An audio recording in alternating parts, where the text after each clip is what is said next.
Welcome, everyone, to yet another edition of the Santa Clarita International Film Festival's Director's Cut.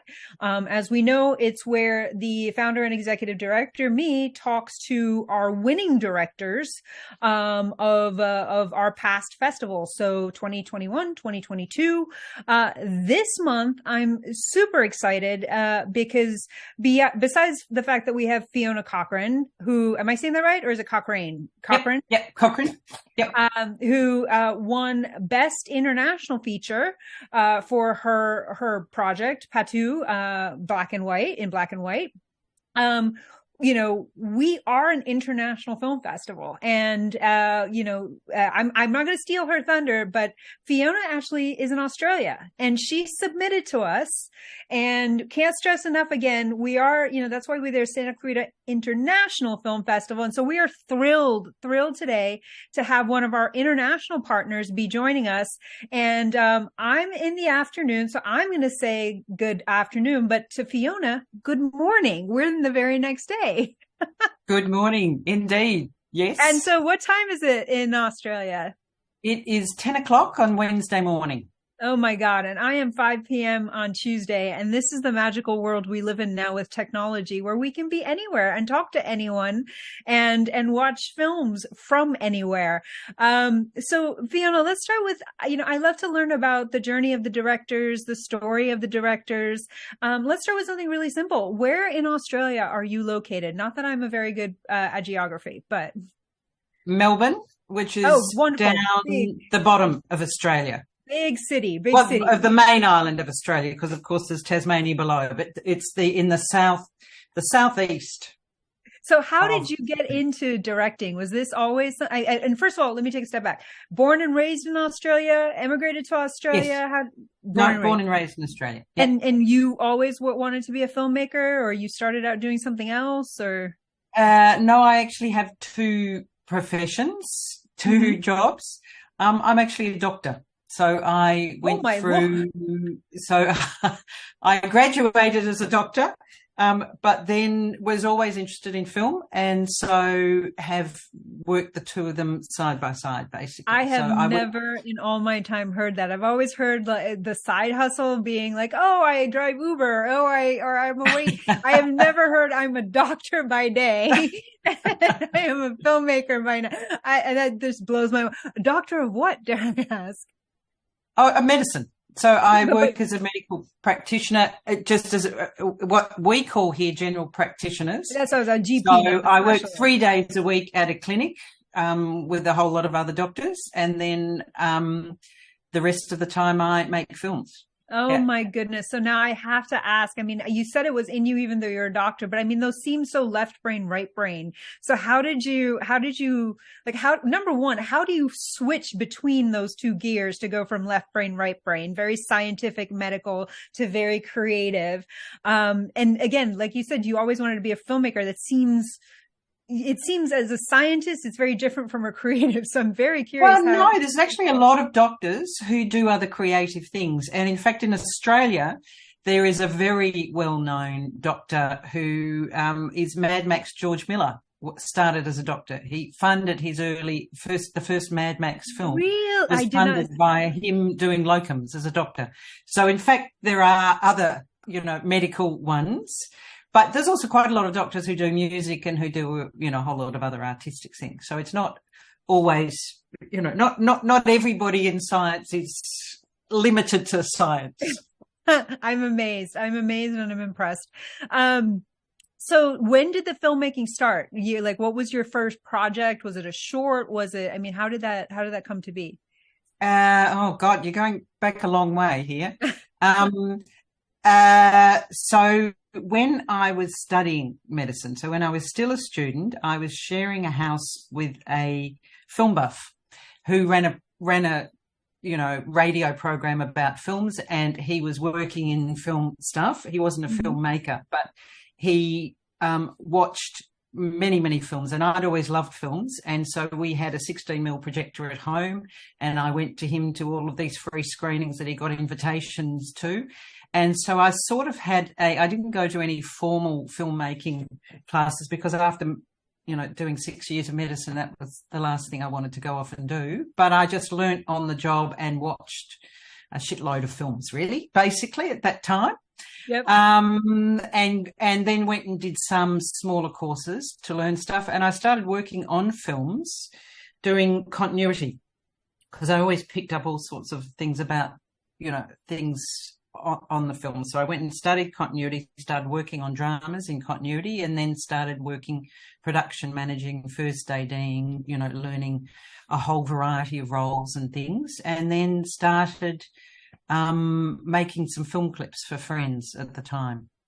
So, film clips, then early short films of my own. So, and in those days it was film, I'm assuming, right? In those days it was film. No, I was saying... In those days it was film, yes. It was actually 16 mil on the whole and those sort of ones with it, yeah. So you started with short films, and then I read your bio. You graduated to features, and you've done a lot in your career. So yeah, I just keep muddling along. I haven't got into any big commercial sort of stuff, but I just keep going. And these days, do a sort of half and half, and I make a lot more documentaries these days, and just do them over a sort of longer period of time, and keep doing them all of the time that I'm not doing medicine. So let's go back to your earlier days. What were some of the features you did? How were you inspired? How did you write them? Did you have someone else write them? How did they come to be? Yeah, I'm not really a writer. So the early features were mainly producing. Mm-hmm. So, there was one, Nirvana Street Murder, which is Alexi Velis was the writer-director. So I produced for him.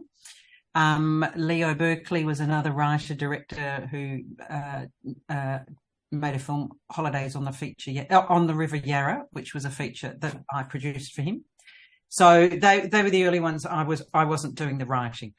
So, and I still don't write, but I sort of work, I've got a feature script at the moment, and I've worked with another writer on one that I have directed. So I'm happy working with writers, but I'm not a great writer. So yes. What do you prefer? Do you prefer the documentaries or the actual scripted? Oh, look, I love both. I really enjoy both. But it's a bit easier to actually get the documentaries going. So, and I've got a group of people that I tend to work with a lot now on stuff, and we just go and shoot it ourselves without having to raise large funding. So we're doing very much low budget documentaries and things that you can do, which is not as easy to do with drama. Right. So tell me what inspired this film. Patu specifically? Yeah. What made you say I have to go shoot this? Okay. Well, actually, there was a previous documentary on Scar called Strange Tenants, Scarred for Life. Mm-hmm. And Strange Tenants were a Melbourne ska band, a white Melbourne ska band, back at the time of two-tone ska, when it was when the specials and things came out in two-tone ska. And I used to go and see them. So they're my age, and I used to go and see them back in the 80s, I think it was, sometime around there. And they have remained together over a period of sort of 35 years. They've still kept playing. So I made a documentary on them a couple of years ago. And Pat was one of the people that we interviewed at that time, being the authentic Jamaican ska person, even though he's not a two-tone ska person. He doesn't particularly like two-tone ska.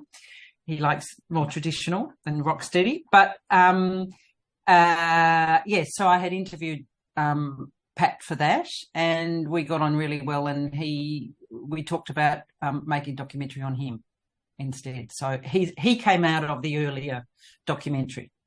So you're a ska lover? Is that it? You actually? Yeah. Look, not necessarily. I mean, yes, I do really love ska, but not exclusively. I have fairly eclectic, and I've made quite a lot of music documentaries and things. So I have quite a a much broader one. It was really more, I mean, yes, I like ska, but it was really more, I liked the whole Strange Tenants and the fact they'd stayed together and they had a different story. So it was, you know, more a story that had a bit of a history to it rather than just loving ska. Yeah. So tell me about, because I read a little bit about Pat, and he's a very interesting gentleman, but I'm sure I can't tell the story as well as you can. So tell us a little bit about him. Well, see, I didn't know Pat very well. I'd interviewed Pat and thought he was a lovely fellow, but I really didn't know a lot about him because he's Sydney and I'm Melbourne, and more of his bands have been up there, etc.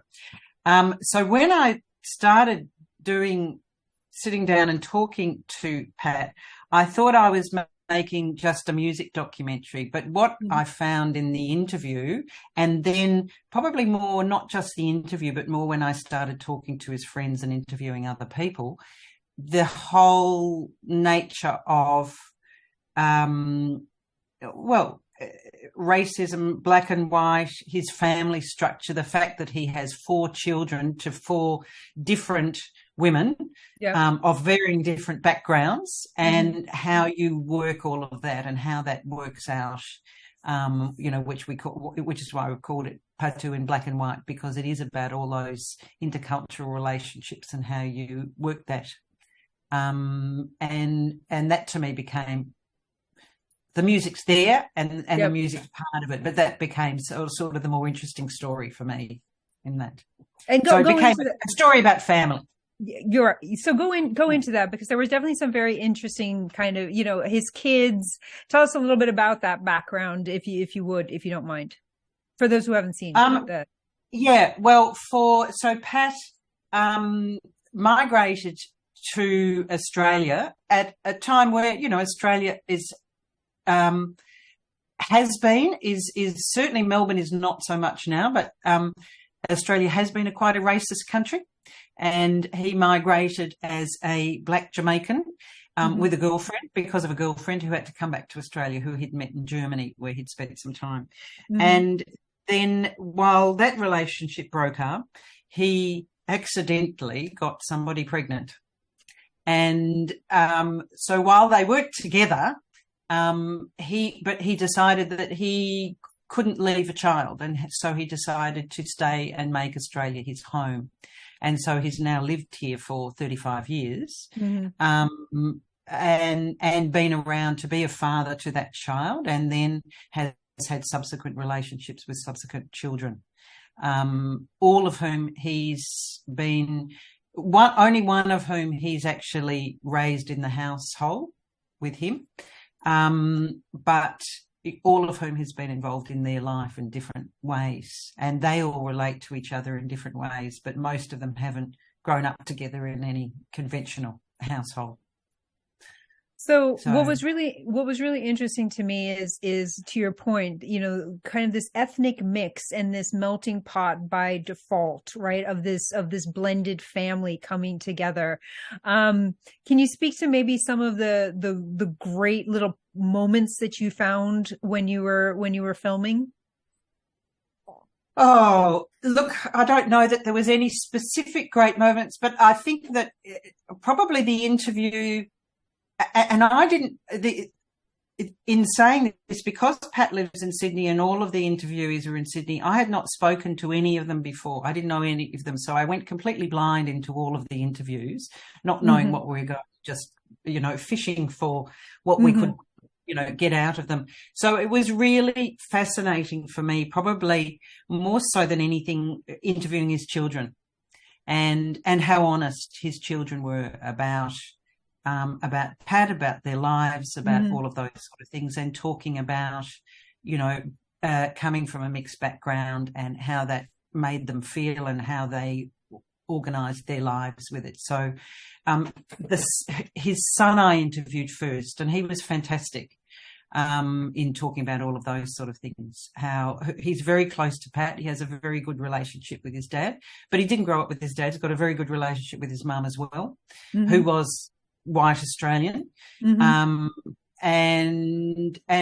just that mixture of dealing with and where your identity comes with, and what is your identity, and the mixtures in there in terms of what's important for them, because they're not all the same at all. Some identify, as we said in the film, some identify with their sexuality or their background. You know, they have very different identities in there. Right. So, you know, it was very interesting just seeing how that whole mixture all worked together. Well, and the fourth child was a donation to another woman who wanted because she was black, she wanted a black father to donate. So he donated to a friend for his fourth child. So she's not been one that he's been sort of as involved as a parent in, but the children all keep that all going in contact with it. But his third child has, you know, takes us into the whole world that we are now in of gender identification and all of those sort of things, which again for him was very new. But, you know, Pat's a very open-minded person who's embraced that and will just do anything he can to make his child feel comfortable. So I want to kind of touch on something you did say, which was, you know, Australia does have some racist roots to it. And I'm kind of curious how, so it's a two-pronged question. Number one was, I'm curious how that as an undertone played into the story and how you addressed it. And number two is you mentioned you went in expecting to interview Pat and it became much more a story about family. How did you find your narrative and your thread for your movie? Well, see, this is where we talk about being a writer and things. When I first started making films, so I'm certainly not telling young filmmakers necessarily to do this at all. But when I first started, I would interview everybody and work out the story and know what I was trying to get and do. If possible, you'd try and get some money to try and help make the film. Okay. But, you know, you'd know what you were doing. These days, you know, I've got 30, 40 years of experience and I just go in and start interviewing people and feel comfortable in doing that. I also find that as a doctor, I spend all my day interviewing people. So I'm actually quite comfortable just talking to people about all sorts of things that motivate very intimate things as well, right? Exactly. Yep. So I'm not scared of going into any of those areas with it. So these days I just go and interview people and then work out where I'm going. I did think I was doing a music doc, whatever that was going to do, but it ended up being a bit broader than that in the case of Pat. But I didn't know what film I had until I started interviewing all of those people and going, this is a family doc along with the music and things. And then there's that undercurrent that I was talking about. So about Australia's kind of history, right? And how does that undercurrent play into the overarching story as well, considering that you do have such a mixed bag, right, of individuals within this story.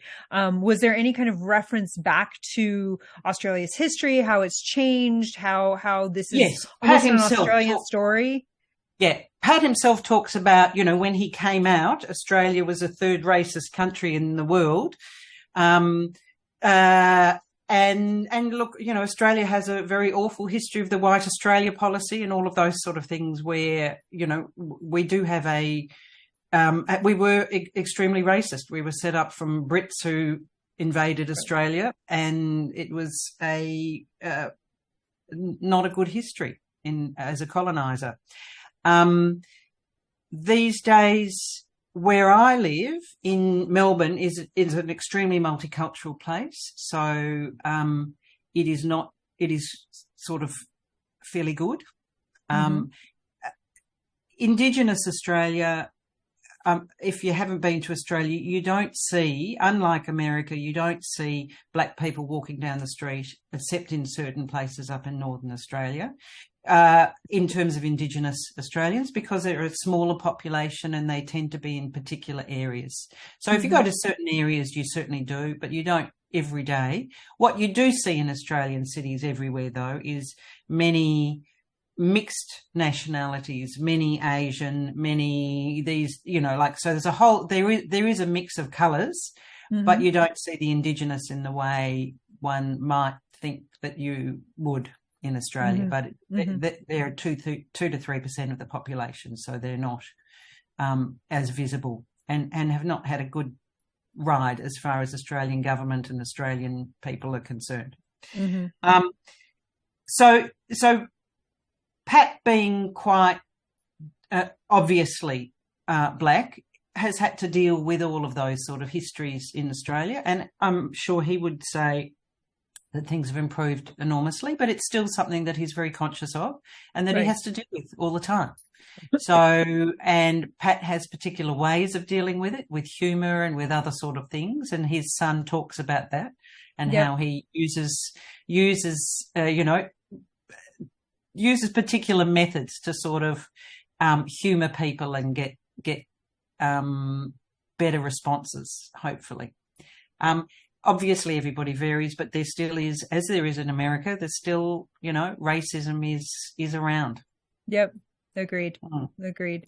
And unfortunately, we're doing this thing called The Voice at the moment, which is about giving Indigenous people a voice in our Constitution, and it's brought out all the worst racism in the country that you can imagine, really. But, as in America as well, when we do stuff like that, right? The same people are people regardless of what island they live on, I find. But so I'm kind of curious, being that, Pat's journey was not for the faint of heart. How did he become quite so successful in Australia as a musician? Well, he's just kept playing over many, many years with it. I mean, he's still not a household name or in any of those sort of things on the bigger commercial things, but he's able to, so he's not on a really big commercial stage, but he's able to keep playing constantly and doing the music that he wants to do and feeling happy with that. As he says, in his younger days, he wanted to be, the big hero musician. But now he's happy just doing his music and continuing to do that. And he's stuck with it all of the years and is quite well known within the music industry, if not within, everyday homes. Yeah, because I was about to say, I mean, regardless of that, he may not be, like you said, commercial, right? He's not Taylor Swift, for example, but he is definitely he's respected, I think, right, in his craft, and is definitely known and is kind of dare I say, like a grandfather now in this space, but definitely someone of that nature. So it was curious to me how, even though he had been doing the path, on the path for so long, how that had impacted him in any way, shape, or form, or was it just a matter of him just showing up constantly and finally not breaking people down, that's the wrong word, but being able to just chip away, and people went, you know what, he's good. Like, he's just, Look, part of all of that, I mean, he was doing it from the start, from the time he came here. Yes, he just kept doing things and kept, getting border circles and being asked to do more things. But, the life of a musician, if you're not a Taylor Swift, the life of a musician is difficult to survive financially. So you do have to do lots of different things, and he's done that in his life and continued to do that. And you have to play with lots of different bands to, keep playing enough to survive. Yep. But, that's the life he loves, and he's managed to make it work. And he's still doing it, right? He's still going. And he's still doing it, absolutely. Yeah, still going strong. He's just been to Mexico with the Melbourne Ska Orchestra. Oh, so wonderful! I think they just back this week, but they had a wonderful trip to Mexico. I would have loved to know how he enjoyed it. So, yeah, was that his first trip out of Australia, or has he toured internationally before? Oh, no, he's toured with them before, and he's toured with a variety of different sort of ones. But it was certainly the MSO's first trip to Mexico, I think. Yeah. Well, hopefully they weren't there during the hurricane. I haven't caught up with them to hear the stories yet, but they apparently had a fantastic time. Well, like I said, hopefully they missed the hurricane if they just got back. So they go down there and they cause a hurricane. But so coming back to you, and your journey, which is also just, it has blown my mind from doctor to documentarian, but, you started with your features, and then you kind of, I saw the progression into documentaries. But those documentaries tended to be more musical in nature. And I feel like you found another niche within that right? There's that human aspect that you stumbled upon with Patu. Is there a plan to take that further, find another interesting layered dynamic and talk and document that? I don't know that there's necessarily a plan. I have made from the beginning social issues, but music has sort of ended up coming up in there too. But I have, from the time I started making documentaries, a lot of them were social issues. So there were lots to do with women's issues, so-called, sexual assaults and all of those sort of things. And so there were a variety of those. There was teenage mothers, there were a whole lot of different educational issues, women's education, a variety of other sort of stuff. But the music has been a big theme of mine in a lot of sort of stuff. And look, I'll always try and find the social issues in there or the other sort of things in there because it makes things more interesting. But I'm not, at the moment, I'm doing a lot of documenting older musicians or artists of different sorts. Because along with the Strange Tenants, who were the ska band from things, I'm doing a music documentary about another band from the sort of 70s who were quite unusual, called Captain Matchbox Whoopee Band. And then I'm also documenting an early comedian because Melbourne's the home of comedy in Australia.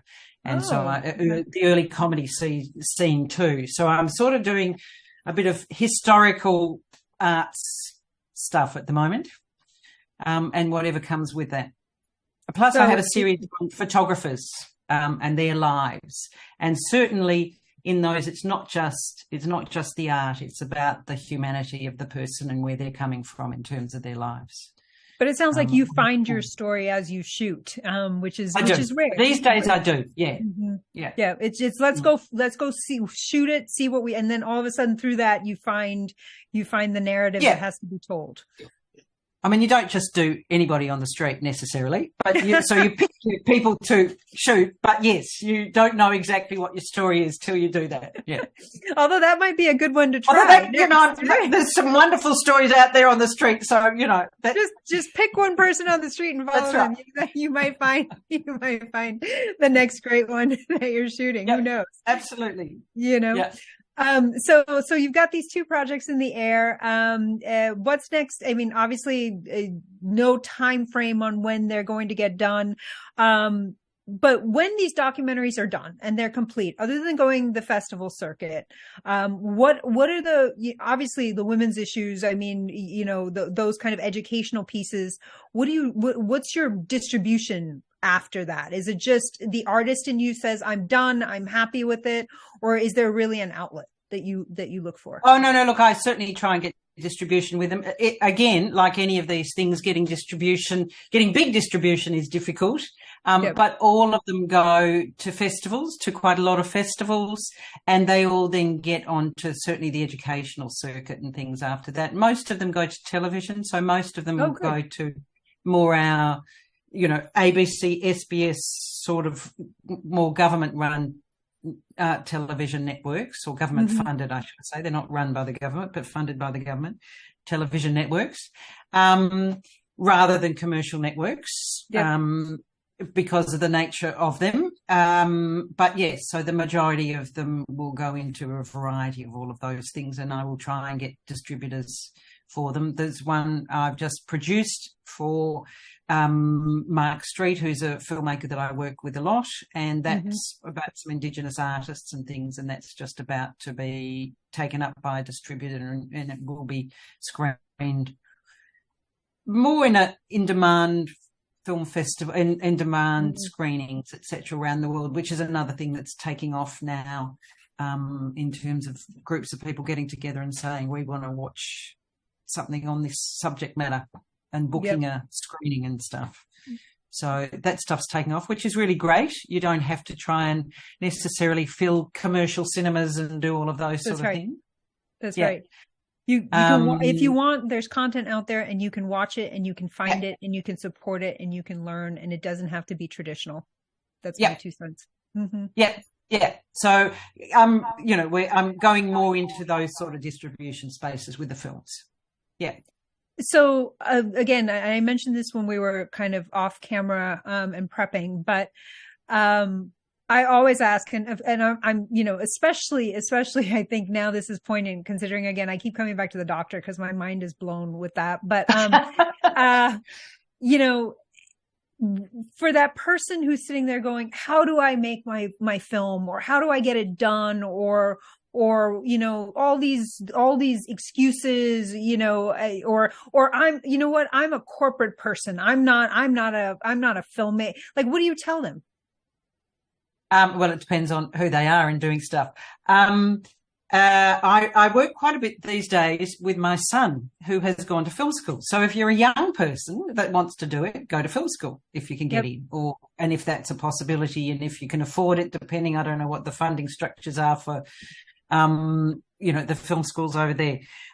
So if you can, and if that's what and that you're got a burning ambition to do, go to film school and do it, because you do learn in a quick period of time. You learn a lot more with it. I didn't do it that way, and the film industry here wasn't built on that. It was built on people from all sorts of things coming together to do it. But now there's all those far more formal structures with film schools that are great for young people. So, so if you're young and you're able to, go to film school. If you're not, then you've got to attach yourself to films in some way to learn and do those sort of things.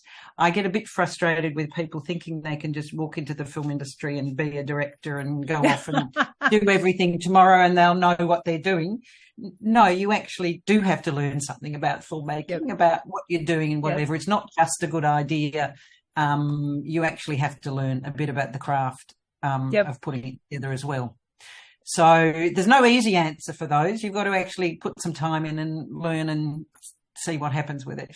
You've got to do it at the end of the day, right? Like you've got, or just trial and error, keep doing things till you work out what works.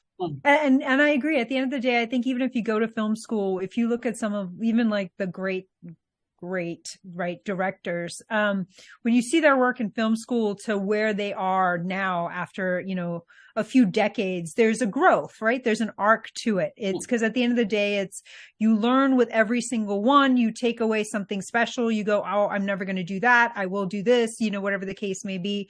And you become better. Again, just my 2 cents that I offer up. Yep. So, hopefully. So otherwise, what are we doing it for if we're getting worse? But that's right. That's right. Well, as you said, there are a lot of people who show up who think I am a great director, and you're like, hey, you've never done anything before. And I agree with the egos. Interesting too, though, when you mentioned about the Australian film world, understanding that, I hate to say back in the day, but back in the day it was different, right? I mean, yes, it was different. Even America has changed so much, but what is that environment like? Is it a lot different than what we're doing over here? Or is it not a studio as it is here? Perhaps there, is it a little bit more independent, a little bit more free flowing? Yeah, I think that it's probably a lot more independent here. Because we don't have the big studio systems with any of those sort of things. I mean, there are still bigger and smaller production companies, so you've still got different scales of things in terms of who's doing what with stuff. But there have always been, particularly when I started, there are a lot more independent producers and things. Now, it's hard to survive as an independent producer, so quite a lot of the people that I started with are no longer working in the film industry. Mm-hmm. And, I wouldn't be if I couldn't help support that through my medical work. That's so, right. Mm-hmm. I actually help, I subsidise my films, basically. Mm-hmm. Yep. Yeah.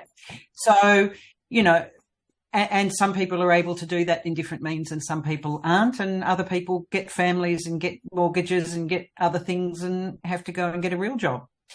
So all of that varies depending on what your priorities and what you're doing in your life and what's important to you, really. I've been lucky enough to actually have a job that I can work part-time and be able to manage, with that. And I've had kids on the way and all of those things too. Yeah. Right. It's like your job allows for your creativity to happen. Almost. Yeah. It's your anchor. So you're not worried about paying your bills, but at the same time allows you to go be creative. I will say independent out here is also very hard. In fact, most people I know have, a day job. I do, as well, much like you. So, but agreed, over here, it's a little bit more studio system-y, although I think that a lot of people are starting to push back on that. And a lot of people are starting to crave that creativity that comes out of that, the independent stories that you tell, are because you don't have the budget, I think are real stories, much like you found the family dynamic and the stories of the people in your documentary. I think that's what you're forced to find in an independent. And I think that's what people are hungry for. That's my 2 cents again. Yeah. And the thing that I'd say about about Pat Powell, that all of his family they were incredibly honest, and often when people are interviewed, they always try and put a much rosier picture on things, perhaps, or not willing to reveal the truth behind stuff. It was quite surprising to me, not knowing Pat really that well, but just how honest he and his kids and other things were about themselves and their lives and their motivations and the life they lead. Yeah. In closing, I always ask everyone this. It may not be relevant to you just by the nature of kind of how you find your story, but you go out and you shoot and a million things go wrong and a million things go right. And there's always that thing where you're like, oh, I wish I could have done this better. So, tell us some of those moments where you're like, oh, this was like almost a gotcha that blew up the entire film, or I found this amazing moment that I never expected. Both sides of the coin. Oh God, I don't know that I have any of those. It's like, tell us your favorite film, your top 3 films that I can never think of what my top few films are. Look, I don't know, particularly in recent things, it has been a specific... What are your top 3 films, by the way? You just gave me a great question. What are your top 3? Look, I don't know that I've got any specific ones in particular. I mean, look, there's always things that go wrong and you have to adjust. There's always, some fabulous moments and some surprising things but yeah, it's, I'll tell you a bad one. An interview the other day, I went to interview a 90-year-old man for a documentary about another photographer who's also very old. But the entire interview, every time I tried to ask him a question about this other person, he kept deflecting it to something about himself and something about whatever. We spent 45 minutes going around in circles trying to get even a decent line out of him. And then the cinematographer thought he'd take over. No, he didn't take over. I actually encourage the cinematographers and the sound recorders, if they have some good questions I haven't thought of to say. So one of them came in and tried to say, now, how would you put this? And again, went off completely on a tangent for half an hour in outer space somewhere else. The sound recordist was getting really frustrated at this point. And he threw in a question to try and ask this guy. And it was completely, we spent over an hour and really got nothing out of it. So, that can happen too. Are you sure he wasn't from Hollywood? Because that's usually what happens. It's enough about you. Let's talk about me. I'm sorry. Are you sure he wasn't from Hollywood and ended up there? Because that's usually what happens here. It's like, no, let me tell you about my problem. No, let me tell you about me. that's how Hollywood works. So that's actually sounds very familiar. I just want to say, right. But parting thoughts. Any pearls of wisdom? I said that earlier. Things I haven't asked that you would love to kind of tell people about. Any special passions. I mean, you mentioned women's movements and education. Anything that is a great, get to know Fiona moment. Well, no, look, the main issues for me, I mean, a lot of the women's stuff I've done in my earlier ages, I don't do so much now, leaving that to other people.